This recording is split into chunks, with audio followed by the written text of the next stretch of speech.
Welcome guys. जैसा कि पता है दोस्तों कि मैंने पहले ही वीडियो में इससे पहले वाले वीडियो में मैंने बहुपद का चैप्टर ख़त्म कर दिया था। गाइस यह मेरे द्वारा तैयार किया गया बुक का सॉल्यूशन मैं कराता हूं, जो बहुत ही इम्पोर्टेंट है आपके 2027 एग्ज़ाम के लिए। तो गाइस मैं बहुत ही अच्छा चैप्टर शुरू करने जा रहा हूं, जिसका नाम है त्रिकोणमिति। गाइस त्रिकोणमिति क्या होता है? त्रि माने तीन, कोण माने कोण और मिति माने माप, मतलब तीन कोणों की माप। इस चैप्टर में हम लोग सिर्फ और सिर्फ राइट एंगल ट्रेंगल यानी समकोण त्रिभुज के बारे में पढ़ेंगे। भुजा कोण के बारे में ज़्यादातर इसमें निकालने को मिलेगा। गाइज आप लोग जानते हैं कि त्रिकोणमिति का उपयोग हमारे त्रिकोणमिति और क्या बोलते हैं हाइट एंड डिस्टेंस का उपयोग बड़े पैमाने पर कंस्ट्रक्शन लाइन में किया जाता है, जो बहुत ही इम्पोर्टेंट है। पढ़ाई के अलावा एग्ज़ाम में भी अच्छे खासे क्वेश्चन 35 से 40 नंबर पूछते हैं। तो आइए मैं बहुत ही इम्पोर्टेंट सेशन की शुरुआत करने जा रहा हूं गाइज। और जितने भी ऑफलाइन के बच्चे हैं मैंने बुक अपना डिस्ट्रीब्यूट कर दिया है, तो आई होप आप लोगों ने मेरे साथ क्वेश्चन को अवश्य सॉल्व किया होगा। तो आइए मैं एक न्यू चैप्टर की शुरुआत करने जा रहा हूँ, जिसका नाम है त्रिकोणमिति। गाइज सबसे पहले मैं इस क्वेश्चन का सब्जेक्टिव सॉल्व करूंगा।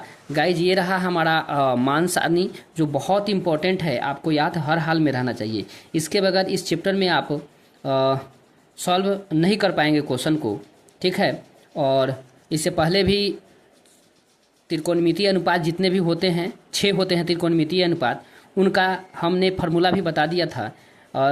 तो एक बार मैं थोड़ा सा इंट्रोडक्शन दे देता हूँ, क्योंकि सबसे पहले उसी का उपयोग होगा। तो गाइज देखते हैं यहाँ पर साइन कुछ भी, यहाँ पर अगर थीटा मान ले, ये राइट एंगल ट्रेंगल है, इसको अगर थीटा मान ले तो इस साइन थीटा का फार्मूला जो होगा क्या हो सकता है गाइज? इस त्रिभुज के अनुसार ये लंब होता है, ये आधार होता है, ये कर्ण होता है। इसी पर बेस हमारे क्वेश्चन होंगे। तो साइन थीटा बराबर क्या होता है? लंब बटा कर्ण। क्या होता है? लंब बटा कर्ण। इसी का भाई जो है साइन कौशिक लिखिए। कौशिक थीटा बराबर जो होगा इसका अपोजिट हो जाएगा कर्ण बटा लंब, ठीक है गाइज। इसके बाद हम लोग पढ़ेंगे कॉस थीटा। कॉस थीटा बराबर होता है कर्ण आधार बटा कर्ण। आधार बटा क्या हो जाएगा? कर्ण हो जाएगा। और इसी का अपोजिट सेक थीटा कर्ण बटा क्या हो जाएगा? आधार। कर्ण बटा आधार हो जाएगा। और दो त्रिकोणमितीय अनुपात और है, जिसको बोलते हैं टैन थीटा। टैन थीटा बराबर क्या होता है? लंब बटा आधार, लंब बटा आधार। और कॉट थीटा बराबर होता है आधार बटा लंब। शॉर्टकट लिख दे रहे हैं गाइज। गाइज इसको बताए थे ट्रिक कैसे याद करेंगे हम लोग। लाल बटा कक्का, लाल बटा कक्का, इधर से जाएंगे उधर से चले आएंगे। लंब बटा कर्ण साइन थीटा, आधार बटा कर्ण कॉस थीटा। इसको देखिए, लंब बटा आधार किसमें होगा? Tan theta. और इधर से आइए, आधार बटा लंब कोटेक थीटा, और कर्ण बटा आधार सेक थीटा, और कर्ण बटा लंब कोसेक थीटा। अगर इस प्रकार के इस ट्रिक से लिखना होगा तो सबसे पहले लिखेंगे sine theta cos theta, tan cot, cot sec cosec. इस पर आप इसको ले आ जाइएगा तो ट्रिक पर बैठ जाएगा। तो आइए बिना देर किए हुए मैं अब चैप्टर की शुरुआत करने जा रहा हूं, जो काफ़ी इम्पोर्टेंट होगा। आइए बात कर लेते हैं। मुझे आशा है कि आप लोग ये मान सारणी अवश्य याद कर लिए होंगे। आइए मैं शुरू करता हूं सीधे अभ्यास सत्र से, जो काफ़ी इम्पोर्टेंट है आपके बोर्ड एग्जाम के लिए। सो मैं शुरू करता हूं। यहाँ पर आपको दिखाई दे रहा होगा स्पष्ट, यहाँ पर अभ्यास प्रश्न है जो काफ़ी इम्पोर्टेंट है। क्वेश्चन में कह रहा है यदि tan a बराबर 4/3 हो तो कोण ए के त्रिकोणमितीय अनुपात ज्ञात कीजिए। गाइज सबसे पहले इस प्रकार का क्वेश्चन नंबर 1 है। इस प्रकार के क्वेश्चन में सबसे पहले हमको राइट एंगल ट्रायंगल बनाना होगा, जिसको बोलते हैं समकोण त्रिभुज। और गाइज यहाँ पर tan a दिया रहे नू, तो यहाँ पर आप आराम से a लिख सकते हैं। क्या लिख सकते हैं? a लिख सकते हैं। जहाँ जिस कोण के लिए दिया रहे अंदर भी आप लिख सकते हैं, ये उससे कोई दिक्कत नहीं है। बाहर कुछ भी लिख सकते हैं, b और c। गाइज इस कोण के लिए ही बाहर हम इसको बदल देते हैं। यहाँ लिखेंगे P, Q और R कर देते हैं, क्योंकि हमारा ये एंगल दिया हुआ है ये, समझे? तो यहाँ पर एंगल लिखना। इस कोण के लिए लंब आधार कर्ण होता है। चलिए गाइज, तो सबसे पहले दिया हुआ है क्या लिखेंगे? ये सब्जेक्टिव है, जैसे बोल रहे हैं वैसे ही करना होगा। दिया हुआ है, क्या दिया हुआ है? tan a बराबर हमारा 4/3। गाइज जब भी अनुपात में देना तो इसको कुछ मान लीजिए, मान क्या ले, इसको k के बराबर मान लीजिए। क्या होगा, k के बराबर, यानी tan a बराबर, अनुपात रहता है तो x भी मान सकते हैं, कोई दिक्कत नहीं है। तो सबसे पहले k मान लेंगे। तो tan थीटा बराबर क्या फार्मूला होता है, अभी बताए हैं कि tan थीटा का बाद जो फार्मूला होता है वो होता है लंब बटा आधार। क्या होता है, लंब बटा आधार होता है। तो देखिए ये 4 के जो है ना ये लंब हो गया, आधार कितना हुआ 3 के, आधार कितना हुआ 3 के, माने ये जो हुआ लंब हो गया, ये आधार हो गया। तो गाइज ये कर्ण कैसे निकलेगा, कर्ण निकालने का 3 फार्मूला होता है। p निकालने के लिए h का स्क्वायर घटाओ b का स्क्वायर का अंडर रूट करेंगे, b निकालने के लिए h का स्क्वायर में से p का स्क्वायर घटेगा, और h निकालने के लिए दोनों का जुट जाएगा। तो गाइज हम लोग इसको कर्ण बोलते हैं, लंब आधार, कर्ण निकाल लेते हैं। मतलब इसके त्रिभुज के अनुसार हम लोगों को PQ निकालना है। तब PQ बराबर क्या हो जाएगा गाइज, ये देखिए QR का स्क्वायर प्लस RP का स्क्वायर, RP का स्क्वायर का क्या हो जाएगा, अंडर रूट हो जाएगा। तो QR कितना है, QR 4 का स्क्वायर कर लीजिएगा और 3K का स्क्वायर कर लीजिएगा, इसको अंडर रूट कर लीजिएगा, हो जाएगा 16K स्क्वायर और plus 9K square. I hope आप लोगों को समझ में आ रहा होगा। अब गाइज क्या करना है, ध्यान से देखिए, हमको करना क्या है कि इसको जोड़ देना है। 25K स्क्वायर हो जाएगा, आप लोग जानते हैं 25 का वर्गमूल 5 होता है और K स्क्वायर का वर्गमूल K, मतलब PQ जो निकला, ये जो निकला हमारा वो 5K निकला। अब एक क्वेश्चन में बोला है कि अन्य त्रिकोणमितीय अनुपात के, माने जितना भी होता है इसके अलावा, जानते हैं कि 6 त्रिकोणमितीय अनुपात होता है, तो मैंने तो एक निकाल दिया, अब जितने भी होता है सबको निकाल दीजिए। साइन से शुरू कीजिए, कैसे देखिएगा ध्यान से, लिखेंगे साइन A बराबर, सब में एंगल जो दिया रहा है वही लिखेंगे, नहीं तो गलती हो जाएगा।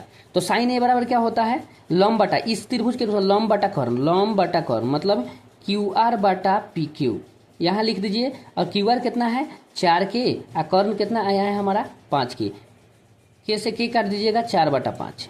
इसी प्रकार cos A बराबर क्या होगा, आधार बटा कर्ण मतलब RP बटा PQ, ठीक है। RP है 3K और PQ जो है हमारा वो 5K है, तब K से K कैंसिल आउट हो जाएगा, 3/5 हो जाएगा। नेक्स्ट है 10th दिया हुआ है, सेक निकाल लेते हैं। सेक A बराबर क्या होगा, इसको उलट दीजिए, PQ ऊपर चला जाएगा, RP नीचे हो जाएगा, तब 5 के ऊपर और 3 के नीचे, K से K काटिएगा तब 5/3 हो जाएगा। और कौशिक देख लेते हैं, कौशिक थीटा बराबर क्या होता है, कर्ण बटा कर्ण, जो देखिए कर्ण ये है, तो कर्ण हो जाएगा PQ और बटा लंब QR, तो कर्ण जो है 5K आया है और जो लंब है 4K, K से K कट जाएगा, 5/4 हो जाएगा, ठीक है। और एक क्या बच गया गाइज, एक बच गया कॉट, क्या बच गया, कॉट A। तो कॉट का थीटा क्या होता है, आधार बटा लंब, आधार कितना है PR बटा QR, उल्टा भी लिख सकते हैं RQ, तो गलती नहीं होगा। PR जो है 3K है और QR जो है 4K है, इससे K से K कैंसिल आउट हो गया, बच गया 3/4। तो इस प्रकार का हमारा सब आंसर निकल गया। बोला है कि सभी त्रिकोणमितीय अनुपात, तो यही हमारा आंसर होगा। गाइज अगर 2 नंबरिया में पूछ रहा है तो इसको आसानी से हम लोग बना लेंगे। आइए अब देखते हैं नेक्स्ट क्वेश्चन, ठीक है। आई होप आप लोगों को समझ में आ रहा होगा। गाइज ये अनुपात में जब भी दे तो K गुना कुछ भी मानना जरूर, नहीं तो गलती हो जाएगा। बाटा का मतलब रेशियो देता है तो रेशियो अनुपात में ही होता है। बहुत टीचर ऐसे गलती कर देते हैं कि 4 और 3 लेकर सीधे बना देते हैं, तो ऐसे नहीं करना है, पहले ट्रेंगल बनाना है और जितना बना है इतना, तब जाके 2 नंबर आपका फिक्स है। आइए नेक्स्ट एक और क्वेश्चन देखते हैं गाइज। क्वेश्चन है त्रिभुज ABC लीजिए जिसका कोण C समकोण है। गाइज 2 नंबर क्वेश्चन देखेंगे, क्या कर रहा है, कह रहा है त्रिभुज ABC लीजिए। चलिए हम ABC ले लेते हैं त्रिभुज, लेकिन हमारा C समकोण है, बोल दिया C समकोण, तो समकोण यहाँ पर ले लेते हैं। AB कहीं लीजिए, उसको मतलब नहीं है। आइए दूसरा कह रहा है AB बराबर 29, इसको 29 बोला है इकाई, यूनिट ले लीजिए, यूनिट लिखा हुआ है। अच्छा BC दिया है 21 यूनिट, कोई दिक्कत नहीं। अब कह रहा है ABC थीटा डिग्री है, ABC ये जो है ये हमारा थीटा डिग्री है, तो कह रहा है मान निकालना, 2 मान निकालना। गाइस जब 2 दिया रहे तो तीसरा तो आसानी से निकल जाएगा।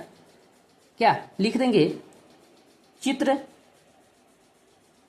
चित्रानुसार AB जो दिया हुआ है हमारा वो 29 दिया है यूनिट, ठीक है। और BC जो दिया हुआ है हमारा 21 यूनिट दिया हुआ है। क्या दिया हुआ है 21, तो हम लोग AC निकाल देंगे। देखिए तो दिमाग लगा के देखिए, तो लंब निकालना है, कर्ण दिया है, आधार दिया है। तो आपको पता है कि जब भी या ई निकलना हो तो सब बड़के में से घटेगा, मतलब कि ए बी का स्क्वायर में से घट जाएगा बी सी का स्क्वायर, बी सी का स्क्वायर का अंडर रूट। तो ए बी क्या है 29 का स्क्वायर कर लीजिए और 21 का स्क्वायर कर लीजिए। तो आपको पता है गाइज 29 का स्क्वायर 841 होता है और 21 का 441। ऑलरेडी मैंने स्क्वायर लिखा दिया है, घटाइएगा तो 400 आएगा। 400 का मूल कितना हो जाएगा 20, ये 20 यूनिट आ गया। क्या हो गया यूनिट, क्वेश्चन में दिया था यूनिट। गाइज जब कह रहा है ये पहला सिद्ध करना है, first cos square theta plus sign मान निकालना है, सॉरी मान। तो देखिए cos square theta plus sine square theta का मान क्या होता है, एक तो होता है आपको पता होगा फॉर्मूला के अनुसार, लेकिन इस चित्र के अनुसार बैठाइए। देखिए कॉस थीटा का क्या होता है बी बटा एच, बी ई है एच ई है, तो लिखिएगा बी सी बटा ए बी का होल स्क्वायर, और साइन थीटा बटा लॉम बटा कर्न मतलब ए सी बटा ए बी, इसका भी क्या करेंगे होल स्क्वायर। अब कुछ नहीं कीजिए, मान बैठा दीजिए। यहाँ पर हमारा ए सी निकला है, बी सी जो देखिए यहाँ पर 21 दिया हुआ है, ए बी जो दिया हुआ है 29 दिया हुआ है, इसका होल स्क्वायर कर दीजिए। और ए सी दिया हुआ है हमारा 29, सॉरी ए सी अभी निकाले हैं 20 आया है, इसको 20 कीजिए। और ए बी जो दिया हुआ है हमारा 29 दिया हुआ है। अब इसको स्क्वायर कर दीजिए, कुछ नहीं होगा, बहुत ईजी है। देखिए 21 का स्क्वायर 441, 841 नीचे हो जाएगा। इसको देखिए 20 का स्क्वायर 400 हो जाएगा, नीचे 841 हो गया। गाइस जब नीचा सेम हो तो ऊपर वाला जोड़ देते हैं, माने 841 बटा 841 कितना आ जाएगा 1 आ जाएगा। कितना होगा 1। पहला तो हमारा सिद्ध हो गया, पहला यही बोला था इसका मान निकालना है। गाइस जब दूसरा में कह रहा है माइनस निकालिए। अब आप सोचिए जब इसमें से माइनस कीजिएगा, देखिए थोड़ा सा देखिएगा ध्यान से, कुछ नहीं करना है, इसी में माइनस देखिए इसमें से ही घट जाएगा, तो 41 बटा 841 आएगा। समझ में आ जाएगा ना। देखिए 2 नंबर आप खुद कीजिए, देखिए कुछ नहीं किया है, खाली घटाव कर दिया है। क्या किया है घटाव किया है। सेम टू सेम सब कुछ वैसा ही लिखेंगे, बी सी बटा ए बी का होल स्क्वायर लिखेंगे और घटाओ ए सी बटा ए बी का होल स्क्वायर लिखेंगे।